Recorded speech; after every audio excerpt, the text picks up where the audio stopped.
जय नमस्कार, वंदे मातरम, भारत माता की जय। स्वागत है आप सभी का आज के मुख्य समाचारों में। तो इस वक्त की बड़ी खबर EPS 95 पेंशनर सब्सक्राइबर को लेकर आ रही है।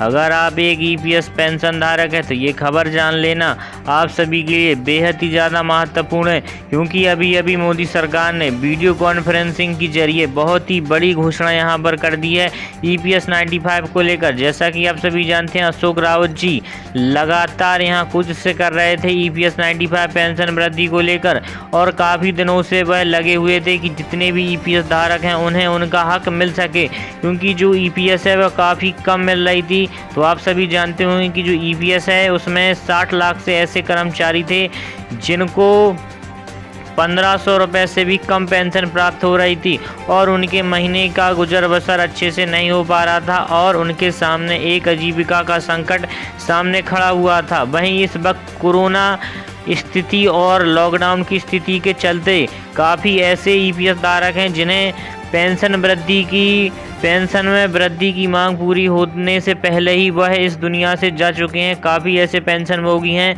जो कि काफ़ी ज़्यादा उम्र के होने की वजह से इस दुनिया से भी जा चुके हैं, और EPS वृद्धि की जो मांग है वह सिर्फ मांग बन के ही रह गई उनकी। तो यहाँ अभी सरकार ने वीडियो कॉन्फ्रेंसिंग के जरिए एक CBT मीटिंग की, और CBT मीटिंग में बहुत ही बड़ा जवाब निकल कर आया है प्रधानमंत्री नरेंद्र मोदी जी का कि आप सभी की पेंशन में कब से होने वाली है वृद्धि, और कितने राज्यों को मिलेगा पेंशन वृद्धि में लाभ, और कब से आपके खाते में आने वाले पैसे, और आपके खाते में पैसे लाने के लिए आपको भरना होगा ये फॉर्म और करना होगा एक काम, जिसके बाद ही आप सभी के खाते में बढ़ी हुई रकम आएगी। तो वीडियो में आप सभी को बताएंगे कि आपको क्या काम करने होंगे जिसके बाद आप सभी के खाते में सीधा बढ़ी हुई पेंशन का लाभ मिल सके। तो आप सभी जानते हैं कि करीब जो कर्मचारी की वेतन होती है उसमें से 12% करीब जो है, आप सभी को बता दें कि EPS 95 के तहत आने वाले जितने कर्मचारी होते हैं उनके मूल वेतन का 12% हिस्सा भविष्य निधि में जाता है। वहीं नियोक्ता के 12% हिस्से में से 8.33% जो कर्मचारी पेंशन योजना में जाता है, और उसके अलावा पेंशन कोष में सरकार भी 1.16% का योगदान करती है। इसके हिसाब से जो EPS पेंशन धारक हैं उन्हें काफ़ी कम पेंशन प्राप्त होती है, और बहुत ही न्यूनतम पेंशन राशि प्राप्त होती है उन्हें हर महीने। इस हिसाब से उन सभी का जो पेंशन है उसमें वृद्धि होनी चाहिए। 7,500 रुपये प्लस महंगाई भत्ता उन सभी को मिलना चाहिए। यह उनकी मांग नहीं, उनका हक है जो सभी EPS पेंशनधारियों को सरकार देने जा रही है। तो आप सभी के लिए बहुत ही बड़ी खुशखबरी है। वहीं पूरे देश में लॉकडाउन की स्थिति को देखते हुए इस चैनल के माध्यम से आप सभी को 3 महीने का बिल्कुल मुफ्त रिचार्ज जीतने का मौका है। उसी के साथ MI का एक चमचमाता हुआ फ़ोन भी जीत सकते हैं आप सभी। इसके लिए आप सभी को सिर्फ वीडियो को लाइक करना है, अगर चैनल पर नए हैं तो चैनल को सब्सक्राइब करके बेल आइकन प्रेस करनी है, और कमेंट में आप सभी को अपना नाम लिखना है, किस राज्य से आते हैं और किस ज़िले से आप आते हैं, आप सभी को ये लिखना होगा। अगर आप किसी अदर कंट्री से आते हैं भारत के तो आप सभी को अपनी कंट्री का नाम लिखना होगा। वीडियो में बीच में या वीडियो के लास्ट में आप सभी से एक प्रश्न पूछा जा सकता है, अगर उसका आप सही जवाब देते हैं तो आप सभी के जीतने के चांसेस उतने ही ज़्यादा बढ़ जाते हैं। और एक महत्वपूर्ण सूचना, इस चैनल के माध्यम से आप सभी को कोई भी मैसेज नहीं किया जाता है, ना ही कोई कॉल करके आप सभी से कोई एप्लीकेशन या किसी लिंक पर क्लिक करने को नहीं कहा जाता है, ना ही आप सभी से कॉल करके आप सभी से या मैसेज करके आपका ATM नंबर, CVV नंबर या कोई भी पर्सनल डिटेल आप सभी से या आधार नंबर आप सभी से नहीं मांगा जाता है। अगर इस प्रकार के कॉल या मैसेज आते हैं तो इन सब से बचिए, क्योंकि आप सभी को इसके द्वारा फ्रॉड हो सकता है।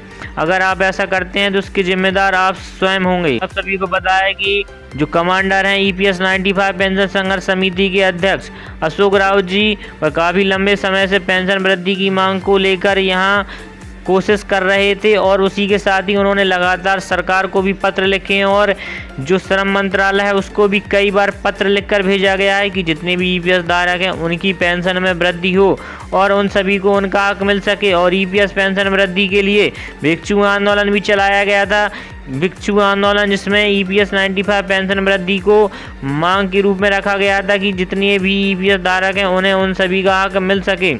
और समय समय पर कई बार जो है EPFO का भी घेराव किया गया और लगातार EPFO से भी बातचीत की गई है और उसे घेरने का भी प्रयास किया गया है ताकि जितने भी EPS धारक हैं उनकी पेंशन में वृद्धि हो सके।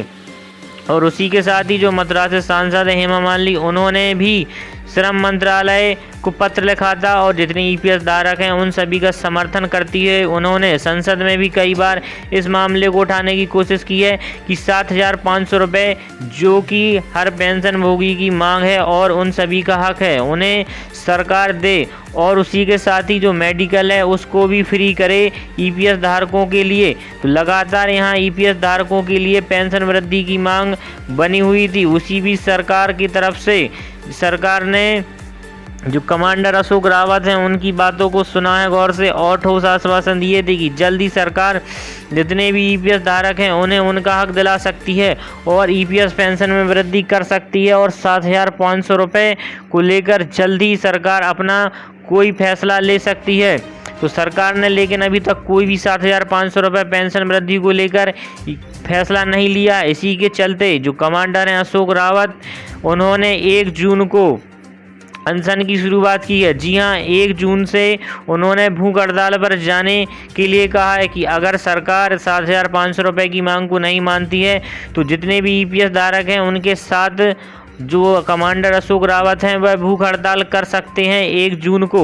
तो उन सभी ने सभी के लिए मैसेज किया है। तो आप सभी कमेंट बॉक्स में लिखकर ज़रूर बताइए कि आप अशोक रावत का कितना समर्थन करते हैं और आप भारत के किस राज्य में हैं और इस वक्त आप सभी को कितनी EPS का लाभ मिल रहा है और आपने किस कंपनी में कितने समय तक अपनी सेवाएँ दी हैं। तो सरकार पर यहाँ लगातार दबाव बनाने की कोशिशें की जा रही हैं। वहाँ जो कमांडर अशोक रावत हैं उन्होंने विभिन्न राज्यों के सदस्यों से भी बातचीत की है कि सरकार को लेकर EPS 95 पेंशन वृद्धि को लेकर आखिर किस प्रकार से सरकार का घेराव किया जा सकता है और सरकार पर दबाव बनाने की कोशिश के लिए उन्होंने बातचीत की है कि सरकार पर किस प्रकार से दबाव बनाना है और सरकार ताकि जितने भी EPS धारक हैं उन सभी को उनका हक दे।